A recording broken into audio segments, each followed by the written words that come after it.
May babalikan ako. Ay, sandali. Hindi ka na pa kakain? Hindi na.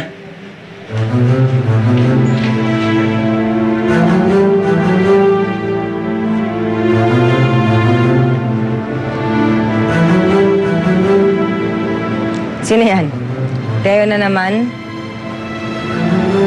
Tigilan mo muna si Teo. Ang hanapin mo, si Gardo. Manmanan mo, alamin mo kung nasan. At nang mapuntahan na natin. Wala siya sa bahay pangarap. Hindi ko alam kung nasaan siya. At pwede ba? At kung po pwede lang training, huwag mo kong diktahan. Ha? Yung mga tauhan mo, nakakontak mo pa? Kontakin mo na.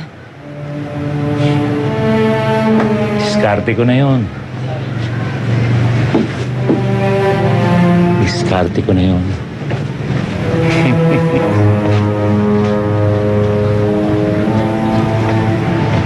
Here you go. You're welcome. Ito. Divina, pwede ikaw muna? Sige po. Sige. Halika, Jayden, Amanda. Halika. Halika, baby. Yan. Oh. Ito para sa'yo. Thank you po, Kuya Gardo. Ito naman para sa'yo. Oh, laruin niyo yan mamaya, ha? Amanda? Amanda, kamusta ka na? Namiss na kita. Wow, ang ganda naman yan. Pwede ba tayo mag-usap? Jaden, pwede bang maglaro naman na kayo ni Amanda? Sige, sama muna si Amanda, ha? Laro Tingnan mo muna. na yung toys niya, ha?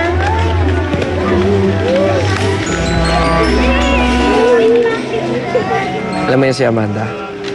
Napakalambing na bata.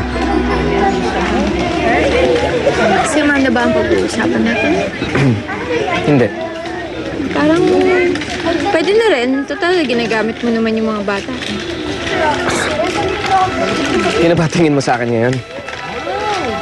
Ganun ang klaseng tao na ba ako? Myla naman. Ano ba kailangan kong gawin para mapatunayan ko sa'yo mahal na mahal kita? Kung mahal mo ako, patatawarin mo si Kuya. Tatawarin. Myla naman, tinangka niya akong patayin eh. Dahil nilaso ni Mama ang utak niya. Unawain mo siya. Hindi mo umalis nga siya dito sa San Rafael eh. Hindi ko nga alam kung nasan siya. Kung naghihirap na siya ngayon. Kahit ganyan ka na ba talaga? Wala na ba talagang halaga sa'yo si Kuya?